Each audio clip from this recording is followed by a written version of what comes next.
Olá e bem-vindos! Hoje a gente vai mergulhar num material de estudo fascinante, a lição 4. E ela propõe uma ideia que é, ao mesmo tempo, grandiosa e muito pessoal. A paternidade divina. A questão que essa lição parece levantar é: e se Deus como Pai não for só uma metáfora, sabe? Mas a própria estrutura da nossa identidade? A nossa missão aqui é explorar as ideias mais fortes desse material. E o caminho que a lição propõe é bem claro. Primeiro, ela nos convida a entender que a paternidade de Deus é algo eterno, que sempre existiu.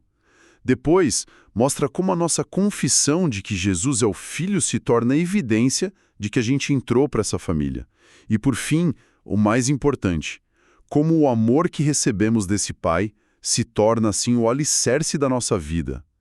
Para ancorar tudo isso, a lição destaca um versículo-chave, que é 1 João 4,14. Ele diz: "E vimos e testificamos que o Pai enviou seu Filho para Salvador do mundo." E o que eu acho fantástico nisso tudo é como o material resume o impacto prático. Eles chamam de verdade prática, né? E a ideia é que a paternidade de Deus não é um conceito teórico distante. É uma verdade que se torna real para nós através de duas ações divinas muito concretas. Primeiro, o Pai enviando o Filho. E segundo, o Pai e o Filho nos dando o Espírito Santo. Ou seja, não é uma filosofia, é uma experiência real de pertencimento e transformação, que nos aperfeiçoa no amor. É uma jornada do coração de Deus direto para o nosso. Perfeito. Então vamos começar por aí, por esse ponto de partida. A ideia da paternidade eterna de Deus.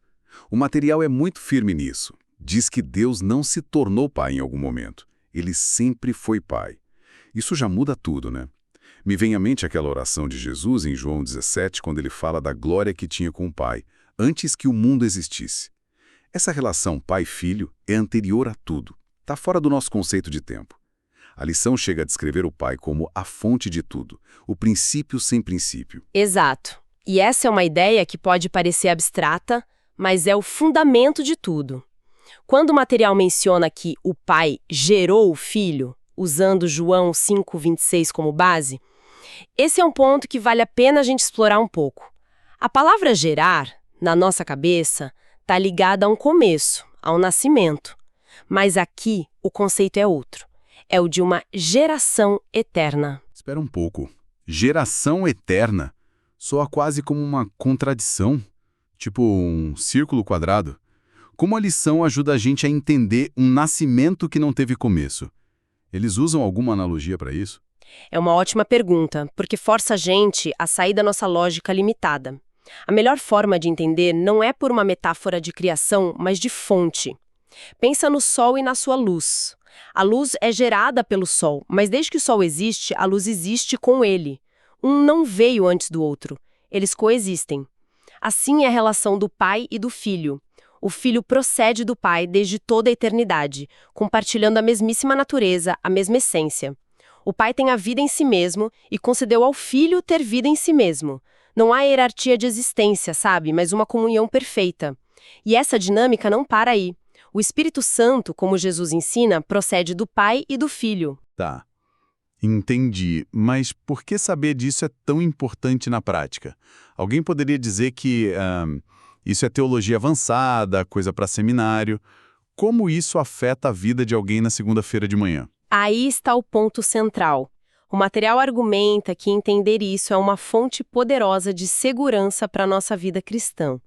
Porque o mesmo Espírito que procede eternamente do Pai e do Filho é aquele que vem morar em nós. E como Paulo escreve lá em Romanos 8, esse Espírito testifica, ele sussurra ao nosso espírito: você é filho de Deus. Então essa verdade teológica tão profunda se torna a garantia mais íntima da nossa identidade. A segurança de que a gente pertence a essa família divina não vem de um sentimento nosso, mas de um testemunho do próprio Deus dentro de nós. Nossa, isso faz todo sentido. Então, a lição estabelece essa relação pai-filho como algo cósmico, eterno. A pergunta que fica é: como algo tão grandioso se conecta com a gente aqui e agora? E parece que a chave é uma confissão bem específica. Exatamente. O texto aponta para 1 João 4,15. Qualquer que confessar que Jesus é o Filho de Deus, Deus está nele e ele em Deus. Essa confissão é o portal, é o momento em que essa realidade eterna se torna uma experiência pessoal. Mas é crucial entender o que o material diz sobre essa confissão. Ela não é um mero ato intelectual. Não é como decidir para que time você vai torcer. Certo, não é só uma questão de concordar com um fato histórico. Senão pelo Espírito Santo. É uma revelação, uma ação sobrenatural do Espírito no nosso coração que abre os nossos olhos para a gente reconhecer quem Jesus realmente é e declarar isso. E essa ação do Espírito não surge do nada. Ela vem da fonte de tudo que a gente está conversando, o amor do Pai. É o amor dele que toma a iniciativa de nos buscar e nos revelar o Filho. A partir daí, o material descreve esse amor de formas muito ricas. Sim, essa parte é incrível. Eles falam primeiro de um amor sacrificial. E o exemplo máximo é João 3,16, talvez o versículo mais famoso da Bíblia, que diz que Deus amou o mundo de tal maneira que deu seu Filho. O amor se prova não em palavras, mas em custo, né? E não para por aí. Além de sacrificial, é um amor adotivo. Em 1 João 3,1, o apóstolo parece maravilhado. Ele diz: "Vejam que grande amor o Pai nos concedeu, que fôssemos chamados filhos de Deus." A palavra adotiva é poderosa porque implica que a gente não era da família.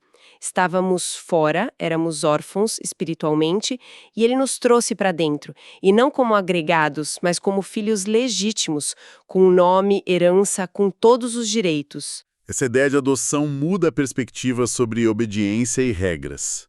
Você não obedece para ser filho, você obedece porque já é filho. E o material continua dizendo que esse amor que nos adota é também inquebrável. A referência é a Romanos 8, onde Paulo faz aquela lista de tudo que poderia tentar nos separar de Deus.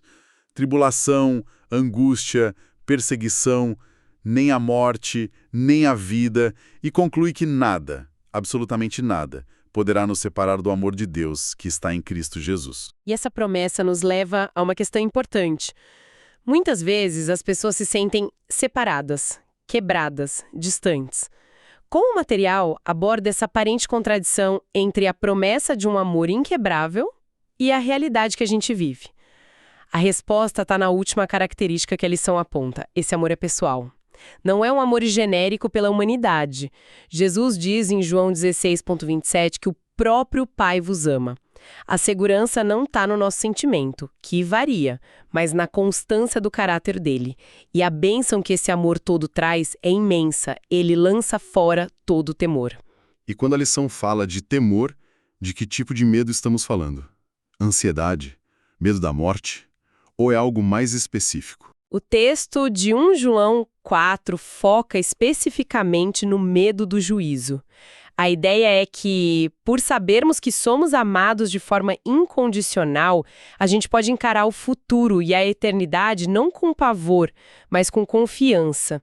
Não é arrogância, sabe? É uma segurança que não vem de nós, e sim da certeza de que o nosso juiz é também o nosso Pai amoroso. É uma mudança de perspectiva gigantesca. Ok, então. Somos filhos por causa de um amor que é sacrificial, adotivo, inquebrável e pessoal.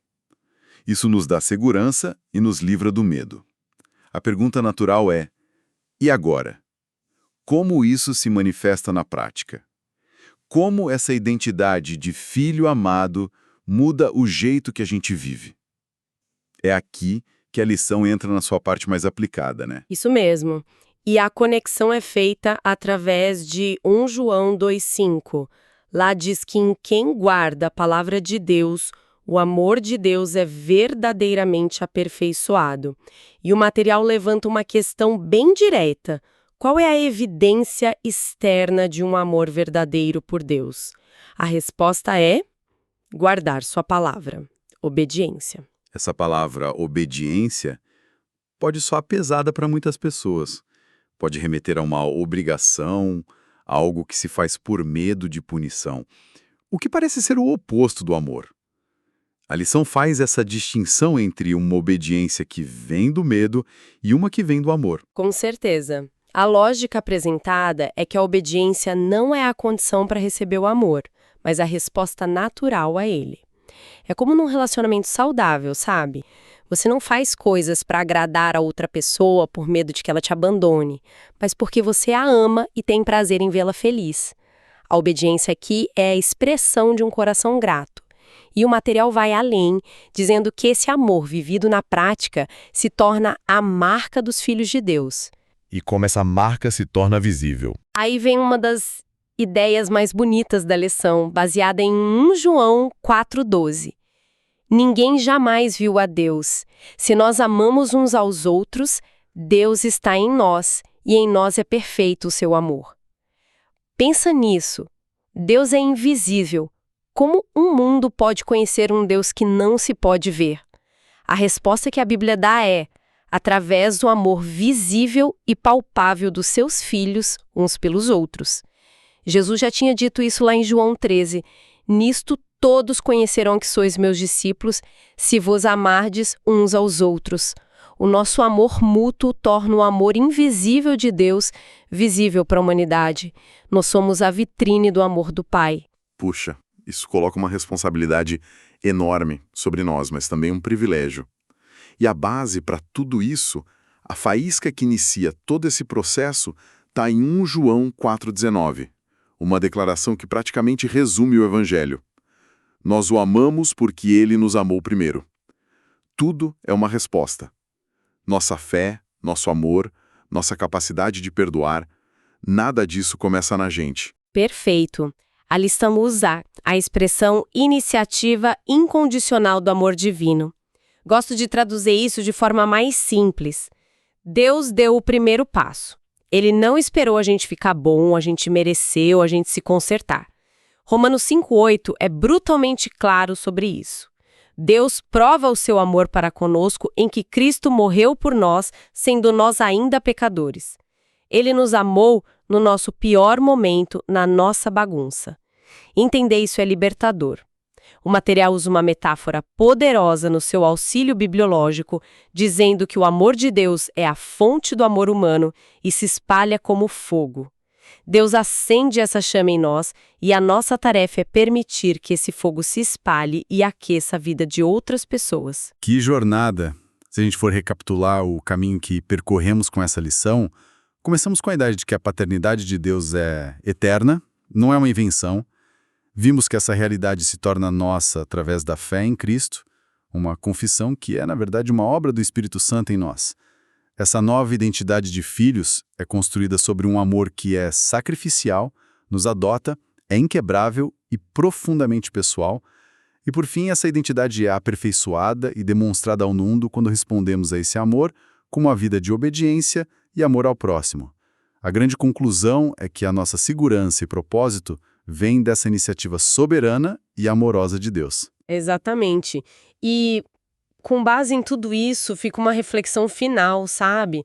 Algo para a gente mastigar durante a semana. A lição nos lembra que o verdadeiro teste do nosso amor a Deus é como tratamos as pessoas à nossa volta.